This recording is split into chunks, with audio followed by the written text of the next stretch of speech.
आज हम बात करते हैं सिंक्रोनिसिटी की। अब ये जो सिंक्रोनिसिटी है, इसके बारे में इसकी जो शुरुआत थी, इसको पॉपुलराइज किया कार्ल यूंग ने। फेमस फॉरेन ये साइकोलॉजिस्ट रहे हैं, साइकियाट्रिस्ट रहे हैं, साइको एनालिस्ट रहे हैं, स्विच साइकियाट्रिस्ट है ये, स्विस के। और मतलब तुम ये जो मॉडर्न जो भी साइकोलॉजी देखते हो, उनके ही कंसेप्ट चले हुए आ रहे हैं। ठीक है, लेकिन हम बात करेंगे कि ओशो ने भी इस पर क्या कहा और अलग अलग बात भी क्यों करें, क्योंकि जब वही चीज है, दोनों ने अपने अपने तरीके से इसको एक्सप्लेन किया सिंक्रोनिसिटी को। इसका मतलब क्या है? सिंक्रोनिसिटी का मतलब कि हमारी लाइफ में कुछ चीजें बार बार रिपीट हो रही हैं और उनका कुछ मीनिंग हमें नजर आ रहा है, कुछ मतलब हमें नजर आ रहा है उनका। आप समझ रहे हैं इस चीज को? कि जैसे कार्ल यूंग बताते हैं कि एक थेरेपी के दौरान एक व्यक्ति को मतलब सपने में एक बीटल दिखा।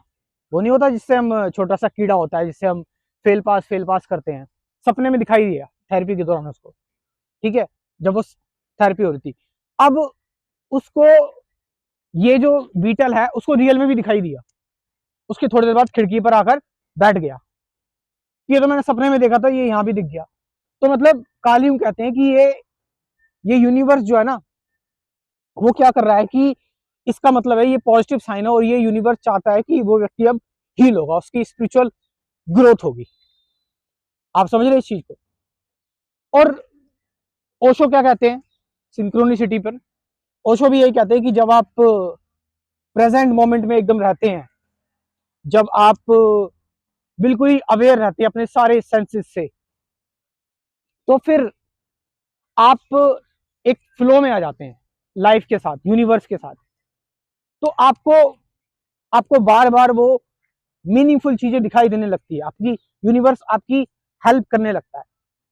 आपने देखा होगा कि आप किसी नंबर को बार बार देख रहे हो, जैसे कई लोग कहते हैं कि 11 11, ठीक है, तारीख आ गई, या फिर आप कुछ एकदम से आपको प्रसाद लेने जाना पड़ा, वो भी आपने 11 रुपए का दिया लिया।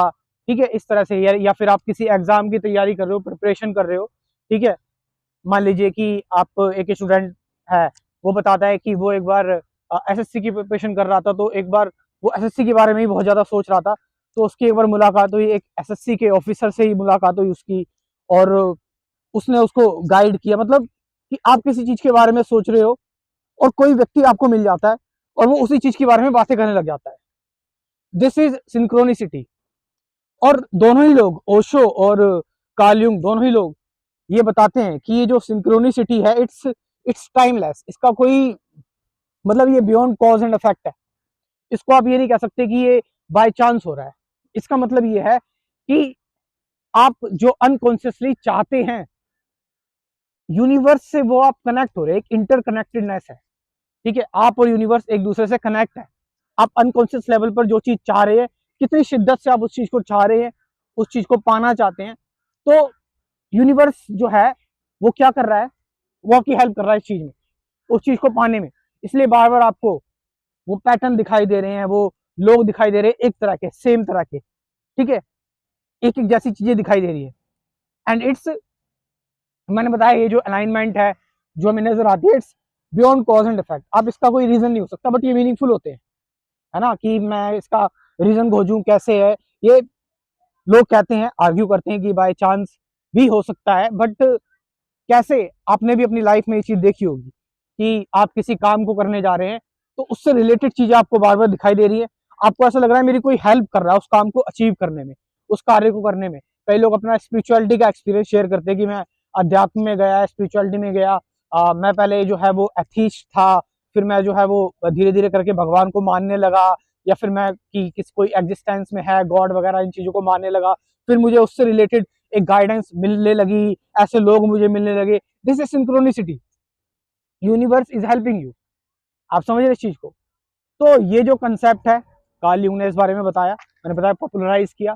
साथ साथ ओशो ने भी इस बारे में जिक्र किया हुआ है। ओशो बस ये बात कहते हैं कि ये आप बस प्रेजेंट में रहो, मोमेंट में रहो, अवेयर रहो। जब आप प्रेजेंट में रहते हो, मोमेंट में रहते हो, आप पूरी तरह से अवेयर रहते हो, कंटिन्यूसली, तो फिर जब आप नाव में रहते हैं तो उस दौरान क्या होता है कि यूनिवर्स ऑटोमेटिकली आपकी हेल्प कर रहा है, ऑटोमेटिकली आपकी मदद कर रहा है, आपके साथ है, ठीक है, आपके जीवन में एक मीनिंग लेकर आ रहा है जो भी आप चाहते हैं, if you are actually true with that.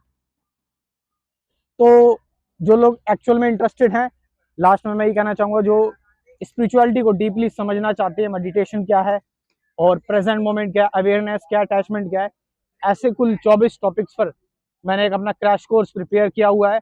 इस क्रैश कोर्स, पीछे तो देखो, पीछे तो देखो, इस क्रैश कोर्स की इंफॉर्मेशन आपको देख आ रही होगी सामने। तो 24 टॉपिक्स हैं, साथ साथ 50 से ज़्यादा गाइडेड मेडिटेशन की वीडियोस भी हैं, ये आप ज्वाइन कर सकते हैं। स्क्रीन पर ये नंबर आ रहा होगा आपको, इस नंबर से आप मुझसे कॉन्टैक्ट कर सकते हैं। Thank you very much.